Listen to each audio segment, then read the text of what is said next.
happened before. I was actually referring to the Greek prime minister accusing Turkey of violating Greek airspace. He did so on Twitter.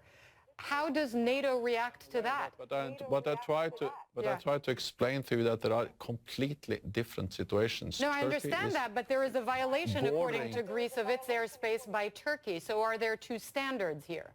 What Erdogan's vision is, because people are saying that Recep Erdogan wants to essentially recreate the Ottoman Empire. Yeah. What does that mean? Can you show us? Exactly. Let's take a look at the Ottoman Empire as it expanded over the centuries. Now, you're going to see it starting in 1300, and watch how it ends up in the year about 1700.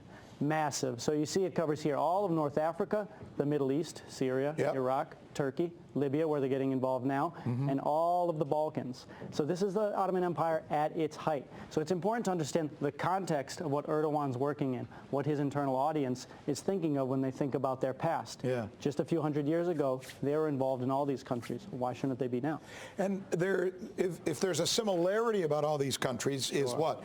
All particular religion? In this instance, where they're expanding to now, Syria, Iraq, all Islamic. So just to give you a little bit of background, about 1,000 years ago, the Turks came to this region. They converted to Islam, and the first thing they did was to send all of their forces to, at the time, Constantinople, renamed Istanbul. In 1453, major important date, they took Constantinople, the heart of the old Roman and Byzantine Empire. Onur Aram, who joins us also from Istanbul. Thanks so much for being with us.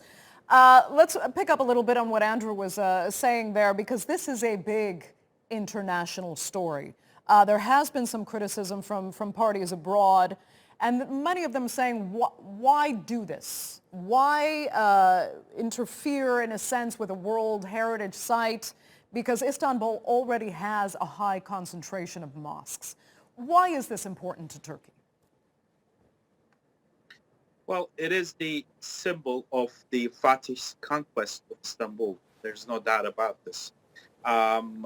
There's, I guess, upwards of about 150,000 mosques in Turkey. None of them are as significant to Turks and to Muslims as Hagia Sophia. But I mean, I could take this. I could take a number of different approaches. Turkey is threatening to break the legs of Greek officials as the two countries reopen a row of the sovereignty of two small islands. Athens will feel the anger of Turkey. We will break the arms and legs of any officers, of the Prime Minister, or of any minister who dares to step onto Imia in the Aegean. Unspeakable statements like these are alien to European political culture. We have said this before, each should know their place. Additionally, we would like to remind him that the legal status of the Aegean is clear and guaranteed by international law. Here on the map, you can see the uninhabited territories being disputed over. Turkey has made recent incursions.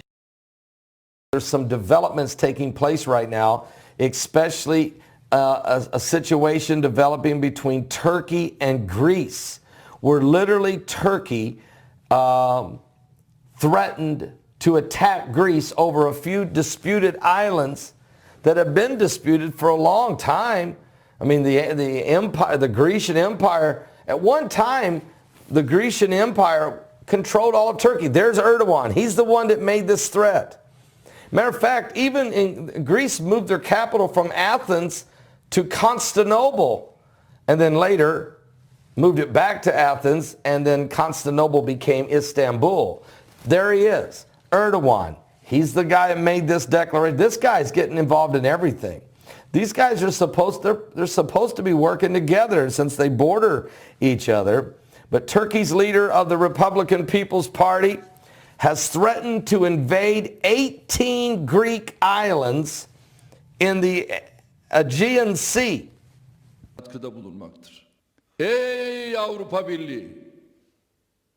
Kendinize gelin. Bak yine söylüyorum. Bizim şu andaki operasyonumuzu bir işgal hareketi diye nitelendirmeye çalışırsanız işimiz kolay. Kapıları açarız. 3,6 milyon mülteciyi sizlere göndeririz.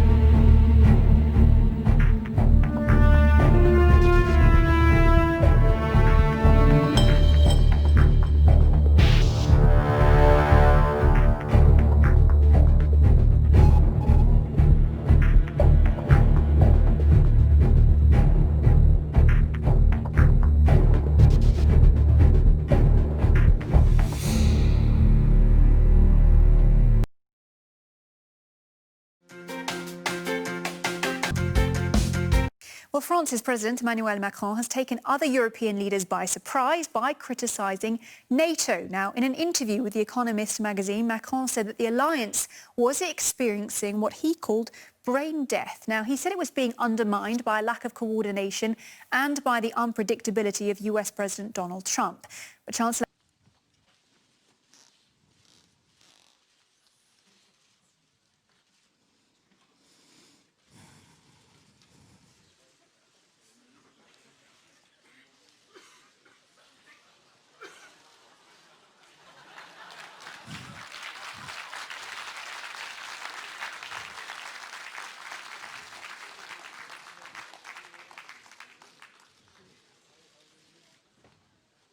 We have spoken very clearly, both publicly and in private, about the destabilizing nature of some of the actions that Turkey has been engaged in particular, the provocative nature of the MOU signed with Libya.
Osmanlı sorunları olarak nizam-ı alemi bütün dünyaya hakim kılacağız.